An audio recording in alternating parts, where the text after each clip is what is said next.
How to Unlock Profile on Facebook, Step-by-Step Guide. Welcome to today's tutorial. In this video, I'll show you how to unlock your profile on Facebook in just a few simple steps. Facebook has a feature called Profile Lock that hides most of your information and makes your profile visible only to friends. If you've locked your profile earlier and now want to make it visible again, here's how to unlock it. First, open the Facebook app on your phone and log into your account. Next, go to your profile by tapping on your name or profile picture. On your profile page, tap the three-dot menu button next to Edit Profile. Here, you'll see the option Unlock Profile. Tap on it. Facebook will now show you details about what unlocking means. Simply tap Unlock and then confirm by selecting Unlock Your Profile. That's it.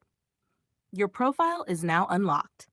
All your posts, photos, and information will return to your normal privacy settings, and people outside your friends list will be able to see more of your profile depending on your privacy choices. If you don't see the unlock option, make sure your Facebook app is updated to the latest version, or try using Facebook from your web browser at m.facebook.com. And that's how you unlock your profile on Facebook.